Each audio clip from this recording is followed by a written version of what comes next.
She just told me she was going to do it. Join us at the Kody Chronicles, where the real story behind the perfectly constructed Brown family image is finally exposed.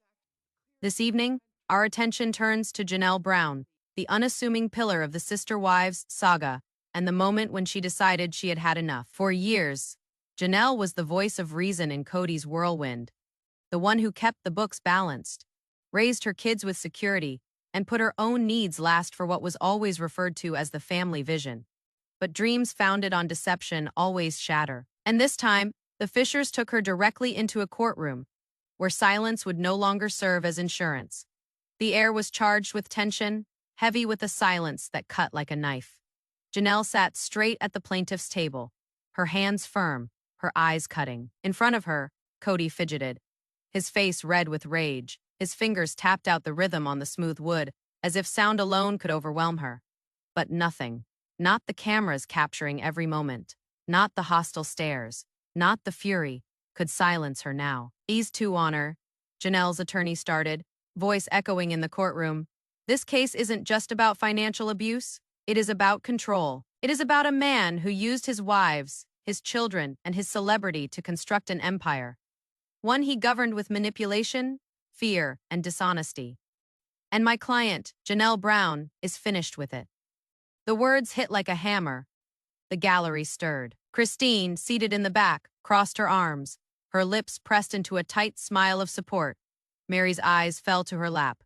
Unreadable as ever, Robyn clutched a tissue, her mascara bleeding into black streaks as tears traced down her face. But Janelle? She didn't blink then. The proof. The courtroom screens came to life, depicting a trail of deceit, fabricated records, clandestine transfers, concealed LLCs feeding funds into accounts Kody shared with Robyn. 6 figures of investments Janelle had been assured were for Coyote Pass, the property that was to be their legacy, sent into private properties she never consented to. A gasp erupted from the jury box when Janelle's own signature flashed on the screen. She sat forward, her voice steady and unshakable. "That is not my handwriting." Kody's chair creaked back as he rose to his feet, face reddening. "That is a lie," he bellowed, veins throbbing in his neck. The judge's gavel came down with a crack, stilling the outburst. "Mr. Brown, one more word and you will be held in contempt." And then the moment, the one the Kody Chronicles will never forget. Janelle's chin rose, her voice barely above a whisper, but unbendable. Words hurled like rock across the courtroom. "I won't be controlled." It wasn't a statement. It was freedom. Following years of silence, after decades of choking on her truth, Janelle had now set the boundary. And Kody knew, for the very first time, he was losing the one thing he could never possibly repurchase. Her loyalty Coconino County courtroom had witnessed its own share of divorces, property fights, and custody wars. But today, it was almost like a theater where America's most renowned polygamous family's secrets were being torn apart fiber by fiber. The jury's bodies straightened now, no longer glazed or checking their watches. They folded forward, elbows resting on the smooth railing of the jury box, gazing intently at the evidence screen as Janelle's lawyer clicked to the next exhibit. And here, the Kody Chronicles takes you inside that very moment, when the facade of the perfect plural marriage started to erode under the cold, harsh fluorescent lights of reality. The paper trail, Exhibit A, bank transfers. The jurors noticed the figures tens of thousands moving from Family Traditions LLC into a company named N-Fadar Holdings, stamped with dates that marched in lockstep with the time when Janelle was being informed there isn't enough money for her portion of Coyote Pass. Exhibit B, property deeds. One document stamped and notarized revealed a plot of land initially mentioned in family councils as Janelle's future home site. The catch: the deed had been transferred, not to Janelle, but to an entity owned wholly by Kody and Robyn. Exhibit C, a printout of a text message. On the screen, the words flashed in pixelated black and white. "If Janelle keeps asking, just tell her the bank denied it. She'll stop pushing." The sender, Kody; the recipient, Robyn. The silence in the courtroom was heavy. Kody's defense cracks. Kody leaned toward his attorney, whispering furiously. His face burned crimson as beads of sweat gathered on his forehead. "Your Honor, this is all taken out of context." His lawyer, Mr. Croft, objected. These were business decisions made under stressful circumstances. But Judge Holloway wasn't having it. His eyes narrowed. Mr. Croft, the jury will have context. The documents will stay in evidence. Kody slumped into his chair, arms folded, jaw clenched so tight it resembled stone. And then came the pictures. The photos that changed everything on the screen were photos projected of Robyn's expansive house, newly renovated kitchens, security systems installed, furniture deliveries piled high, invoices dated back to the same dates as the transfers from the family account. Janelle remained motionless, gazing at the screen, her eyes refusing to blink as the years of gaslighting at last fell apart. For years, she'd heard that she spent money foolishly, that she didn't get the vision for Coyote Pass.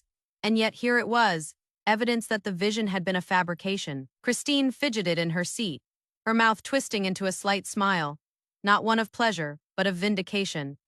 Mary looked back and forth between Kody and the screen, her expression inscrutable, but her knuckles white from holding on to her purse. Robyn covered her face in a tissue. And Kody, he muttered under his breath, a line picked up by the court's microphone. They're trying to destroy me. Janelle's turn with that. Her lawyer finished, and the judge nodded. Mrs. Brown, you may approach the stand. Janelle stood up slowly, her pace slow and deliberate. The whole courtroom would seem to move with her, the air heavy with expectation. She moved the microphone, cleared her throat, and for the first time in life, spoke aloud the words she carried silently all these decades. I trusted him. I trusted the dream. I gave all of it. My time, my money, my trust. But while I was making the sacrifice, he was plotting. While I was constructing, he was stealing. And while I was faithful, he was constructing a world where I was disposable. Her voice didn't tremble. Her eyes didn't well. She was steel. The jury wrote down furious notes. The gallery hunched forward. Even the judge's face relaxed, as if he felt the weight of the moment, too. Christine joins the chorus, but Janelle wasn't the sole one ready to testify. Christine's lawyer stood up. Your Honor, with your leave, the plaintiffs would like to call Christine Brown as a corroborating witness. The gavel came down. Leave given. Christine stood, her blonde locks reflecting the courtroom light. She settled her glasses on her nose, looked at Janelle, and then addressed the room. I left because of love, or the lack of it. But what ultimately snapped me wasn't emotional abandonment. It was the deception. Kody said we were creating something together, but in secret, he was channeling everything into himself and Robyn. We weren't wives. We were assistants to his fantasy, a fantasy that was never true. Gasps swept through the courtroom. Robyn cried harder, but the tears could not erase the incriminating silence that surrounded Kody. The judge warns. Judge Holloway leaned forward, his tone firm but measured. Mr. Brown, the court will not brook interruptions. The evidence is on the table, and the testimony will be heard. If you can't keep yourself together, you'll be escorted out. For the first time, Kody seemed small. His bluster, his anger, his arrogance, all of them diminished under the pressure of two women who had once yielded everything to him. The turning point, Christine and Janelle sat side by side, their bonds unshakable. The jury had witnessed the transfers, the deeds, the texts, and now the testimony. Kody's empire, the one he constructed based on charm, manipulation, and the facade of cohesion, was coming apart at the seams in real time. And yet, as compelling as the evidence was, rumors began to circulate in the gallery. Reporters looked at each other. Something was still lacking, because behind all the papers, all the pictures, and all the tears, there lingered one unasked question. Where was the rest of the money? Billions hadn't disappeared. They had been concealed. And somebody, somewhere, was fully aware where it had ended up. Christine looked over at the back of the courtroom, where a woman sat quietly, waiting her turn to take the stand. The nanny, the insider. The one who knew it all. And with that, Judge Holloway adjourned court. The jury exited. Kody's attorneys rushed around. Robyn cried into her hands. And Christine moved in close to Janelle, her words barely above a whisper, but audible enough for the microphones to pick up. This isn't just about the money. It is about everything he took from us. The courtroom hummed back into session after recess, but it was not small talk. It was the buzz of expectation, the charged feeling that something huge was about to fall. The reporters rewired their laptops, pens moved with increased speed, and even the jury came back with renewed focus. Everyone sensed that the next witness might turn everything around. The bailiff called out her name, Mindy Jessup, Robyn's niece, the nanny, the insider who resided within the walls of Kody and Robyn's meticulously constructed kingdom. The entrance Mindy's heels clicked on the shiny floor as she proceeded to the witness stand. Her stance was straight, her blazer simple gray, her hair tied back efficiently. No theatrics. No showmanship. She resembled the sort of witness jurors would wish to believe, serious, controlled, with nothing to exaggerate. Kody's face stiffened. Robyn's hands shook with a tissue clutched in them, her lips moving as if she were praying in a whisper. Christine and Janelle leaned forward, both collected but vigilant, as if they already knew what was going to come out. Mindy lifted her right hand, swore her oath, and sat down. The first questions, Janelle's lawyer, Mr. Arma, spoke first. Miss Jessup, how long did you work for the Browns? From late 2019 up until the summer of 2022, Mindy responded directly. And what were your main responsibilities? I came on as a nanny, but it was expanded to homeschooling, scheduling, running errands, and just general household stuff. I was in the house nearly every day. The jury took note. This was not a stranger. She was in their home for years. During the pandemic, during the collapse of the family, during the financial disagreements. Who paid your salary, Miss Jessup? Canfair Holdings? The words hit like a hammer. Not Mr. or Mrs. Brown personally themselves. Number direct deposits from Canfair Holdings, twice a month. Approximately $80,000 a year. A hush passed through the gallery. Christine closed her eyes. Janelle nodded barely. The pieces of the puzzle were falling into place in full view. Pulling back the curtain, Miss Jessup, the lawyer went on. While employed in the home, did you happen to hear Kody and Robyn Brown discussing the plaintiffs, Christine and Janelle? Mindy's mouth clamped shut. She breathed in, steady and firm. Yes, often. Would you give us an example? Her eyes did not flinch as she answered. Christine called in the fall of 2020 asking Kody to go with Isabel to her surgery. He was walking back and forth in the living room. Furious, he said. She is not the head of this family. I am. She doesn't get to tell me what to do. And how did Robyn react? She said. She is manipulating you. She is manipulating your emotions to guilt trip you. If you give in now, the others will call you too. Gasps echoed through the courtroom. Even the judge cringed in his seat. Kody's fists knotted, jaw clenching.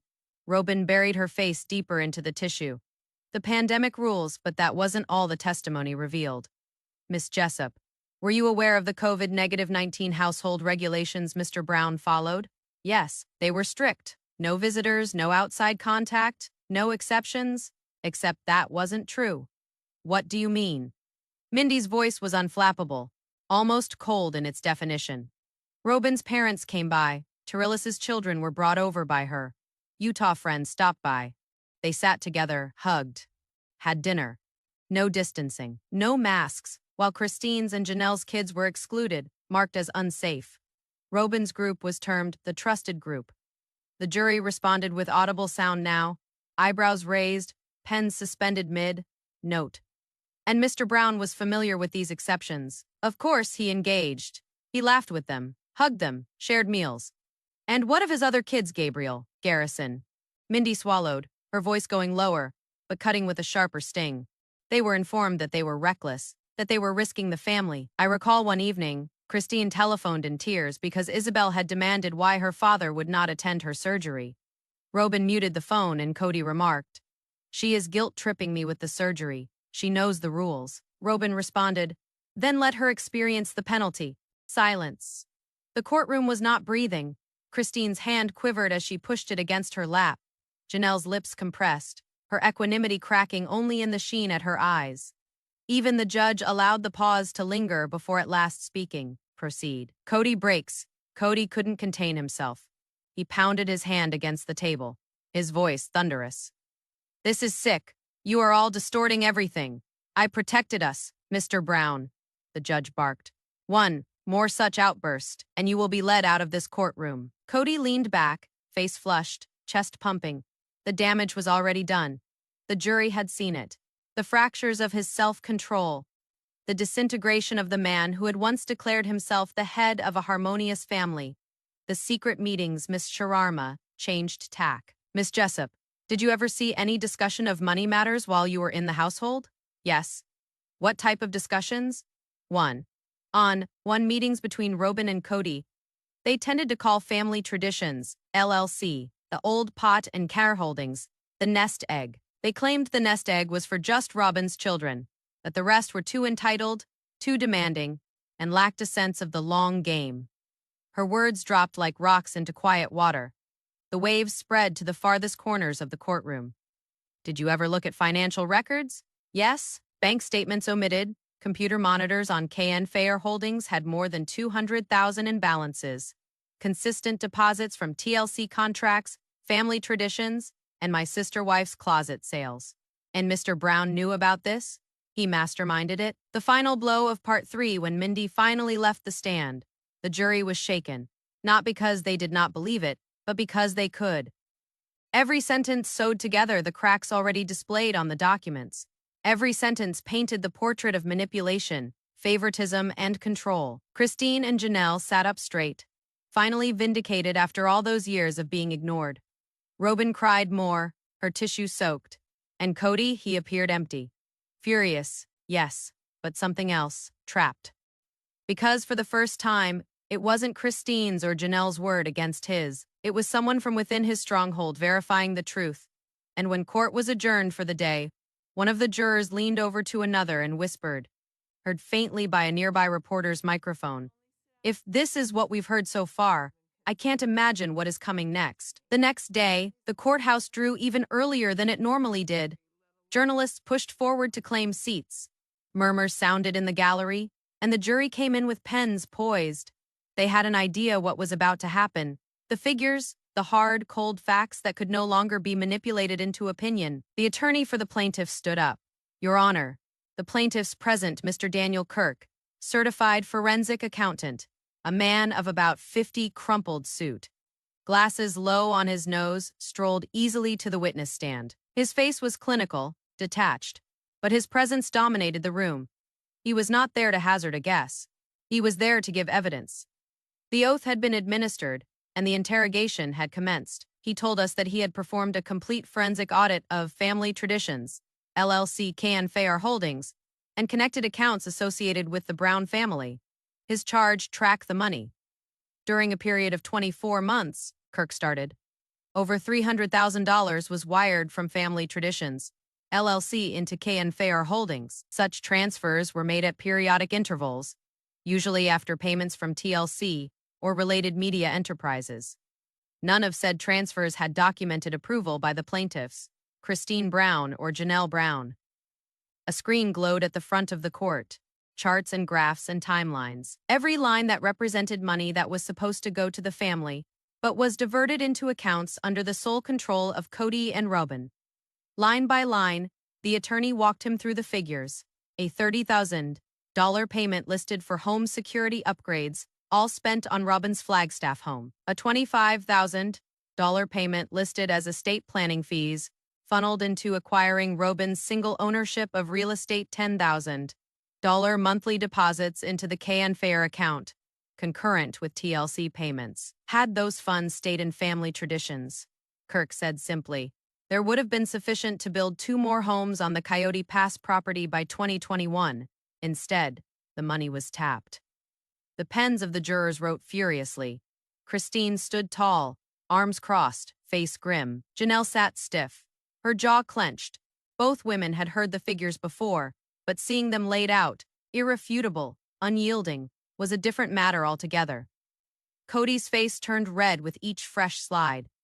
His attorney objected again and again, citing bias, irrelevance. The accountant showed evidence of how Casper Holdings had also been utilized to pay Mindy Jessup's $80,000 yearly salary, not from Kody or Robyn themselves, but transferred from the shared fund that was supposed to benefit all wives equally. The lawyer probed harder. Mr. Kirk, in your expert judgment, does the trend of these transfers imply intentional hiding? Yes, Kirk said bluntly. These transfers were purposefully formatted to be undetectable. Money was mislabeled, accounts were kept separate, and disclosure to other members of the LLC was withheld. This is typical of financial mismanagement, and in a few cases, fraud. Gasp filled the courtroom. Kody pounded his fist on the table. This is all spin. I took care of this family. I did what needed to be done. The judge's gavel came crashing down. Mr. Brown, another word and I will have you removed from the courtroom. But the damage was already done. The jury had overheard it. They had witnessed the trail of money, the intentional lies. And Kody's rage just served to make the truth burn more intensely. Robyn hid her face in her hands, weeping openly.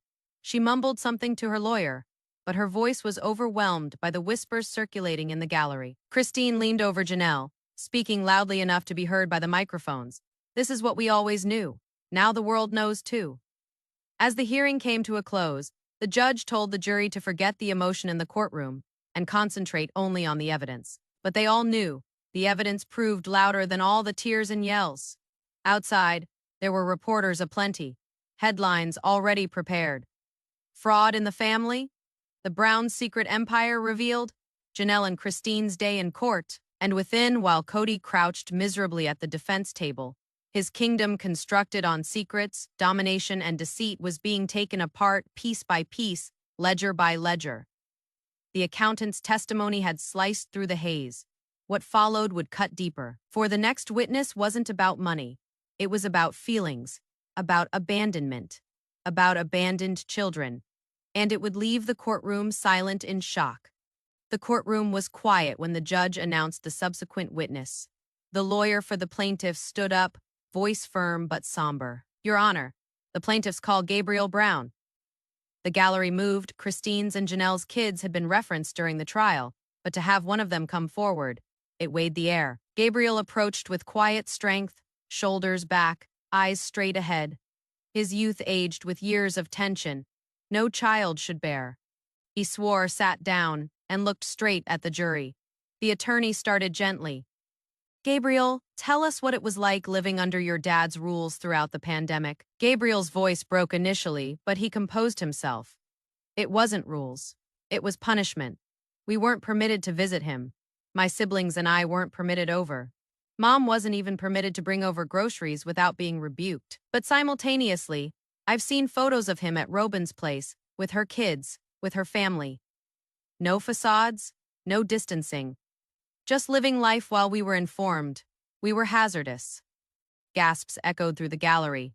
Jurors leaned forward, Kody's jaw clenched, fists balled. The attorney pushed harder. How did that make you feel? Gabriel swallowed hard. His eyes welled up, like I didn't matter, like I wasn't his son anymore. I begged him to just talk to me. But he said I didn't respect his rules. All I wanted was my dad, and he chose them instead. Christine brushed away a tear. Janelle sat stiffly, her fists clenched in her lap. Then came the worst moment. Gabriel gazed straight at his father. You told me that family mattered most, but when we needed you most, you shut the door on us. You made us believe that we were not worth taking a chance on. That shattered something I could never repair. The silence was excruciating. Robyn wept into her tissue. Kody slumped back, his face aflame with anger and embarrassment, but no words escaped. The attorney eased Gabriel into telling him about Isabel's surgery. How Kody never showed. How Christine had to do that all alone. Gabriel's voice cracked again. He couldn't call her surgery a manipulation. Do you know what it feels like when your own dad calls your pain fake? One of the jurors shook their heads slowly, looking down. Another rubbed their eyes as Gabriel left the stand. The gallery rose to a murmur. Even journalists wrote with new ferocity, aware that they had just seen evidence that couldn't be massaged or expunged. But the plaintiff's team was not done yet. They called Savannah Brown last. Younger, softer, voiced, but just as forceful. She talked about nights when her mom Janelle wept softly, believing no one would hear. How she watched her father drive by the house and not stop. How birthdays were like other days because Dad was busy. Savannah's voice cracked when she said, I stopped hoping he'd show up. It hurt less that way. By the time she resigned, there was not a dry eye in the courtroom. Even the judge's face softened before he quickly regained himself. The courtroom was no longer hearing of financial fraud. They were hearing of emotional abandonment. A father who had once preached love and oneness now stood revealed as one who had preferred favoritism, manipulation, and absence to his own children. Kody's lawyer attempted to discredit the testimony, labeling it emotional manipulation. But the jury didn't believe it. They'd witnessed the crying, heard the breaks in voices too young to be shouldering such sorrow. This wasn't manipulation. This was reality. As court recessed for the day, Christine and Janelle exited hand in hand, the children following closely behind them. The flashes of cameras, the screams of reporters asking questions. But the only photo to be seen was of two mothers embracing their children tightly, their resolve undiminished. In the courtroom, Kody leaned against the defense table, eyes sunken, lips compressed. He growled under his breath, but nobody bothered listening anymore. Because the next session wouldn't only dismantle his family, it would destroy the last thing he had left to protect. His image, his show, his so-called dream. And the witness up next, a person Kody and Robyn never thought would turn against them. The following morning, tension clung to the air like smoke. Everyone in the gallery could feel it. Today was the day the case would tip from painful revelations into undeniable judgment. The lawyer for the plaintiffs stood up. "Your Honor, the plaintiffs call Mindy Jessup."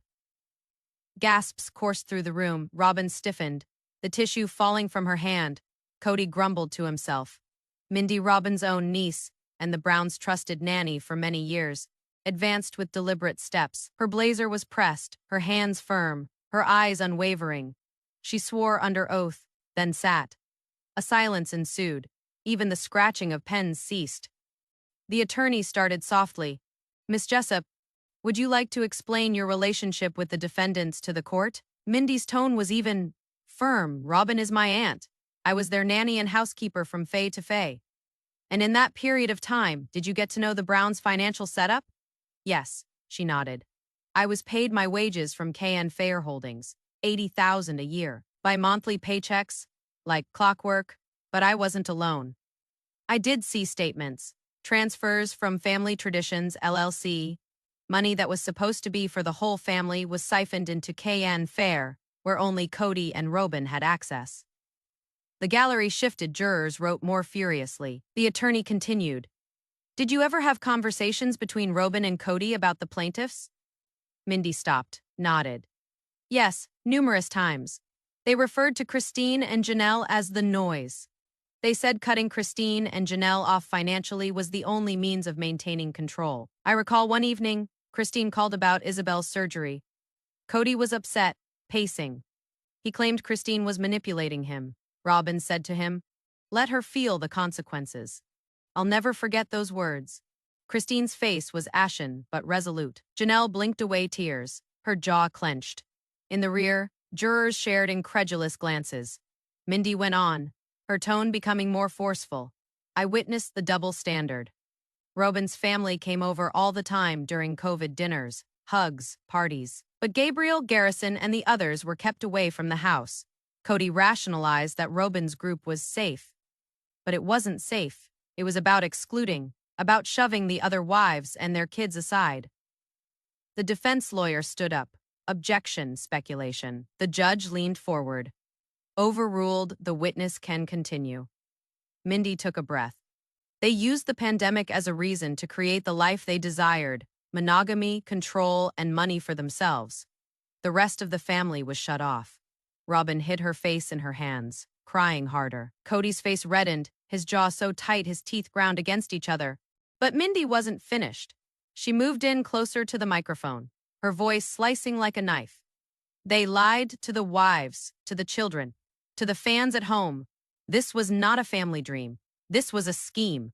The courtroom was filled with a chorus of murmurs. The judge slammed his gavel on the bench, calling for order. For the first time, Kody appeared small. Not the booming reality television patriarch, not the self-styled head of a plural family, just a man cornered by the truth, a truth he couldn't shout down, couldn't spin for the cameras, couldn't control. Mindy resigned. The jurors' faces told it all. Sympathy rested with Christine and Janelle. Anger was withheld for Kody and Robyn, and pity. Pity was absent. Court recessed in somber silence. In the street outside, journalists crowded, titles already prepared. Nanny turns against Robyn. Insider confirms scam. Brown empire falling apart in court. Christine and Janelle emerged from the courthouse surrounded by their children, their resolve firm, their silence louder than words. Within, Kody sat glumly in his chair, his kingdom falling. Robyn held his arm, weeping on his shoulder, but his eyes were fixed ahead of him, empty, haunted. Closing arguments would come tomorrow. Closing arguments would determine their fate, and tomorrow the last gavel would swing, closing the door forever on Kody Brown. The last day had finally come. The courtroom was filled wall to wall, the air so laden with tension. It was almost claustrophobic. Reporters clogged every inch of space. Cameras snapped outside, and fans of the show crowded the courthouse steps, waiting for a rumor to pass along. Within, Christine and Janelle sat shoulder to shoulder, their hands clasped, faces serene but determined. They weren't here for vengeance. They weren't even here for cash. They were here for truth, for affirmation after decades of being silenced, dismissed, and gaslit. Opposite them, Kody and Robyn were a study in disintegration. Robyn grasped his arm, eyes puffy and red, tissue balled up in her hand. Kody's face was ashen, his jaw locked, but the flame in his eyes had been extinguished. In its place was terror. The judge appeared, and there was silence in the room. The jury entered, faces somber. The foreperson clutched a piece of paper that would determine it all. The judge read the verdicts in turn. On the count of breach of fiduciary duty, we find for the plaintiffs. Christine shut her eyes. Janelle clutched the armrest. On the count of unjust enrichment, we find for the plaintiffs. Robyn cried out openly now, hiding her face in her hands. And on the count of intentional infliction of emotional distress, we find for the plaintiffs. Kody sagged back, his body trembling, lips clamped together as though suppressing an eruption. And then, the damages. Reimbursement of investments, $782,000. Distribution of TLC revenue, $1.2 million plus. Emotional damages, $500,000 each to Christine and Janelle. And worst of all, the closing down of KN Fair Holdings, the hidden account that had been their salvation.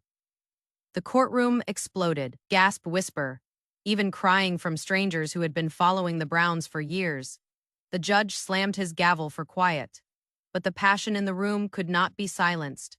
Christine and Janelle did not gloat. They did not celebrate. They just stood, fingers intertwined, and walked out together.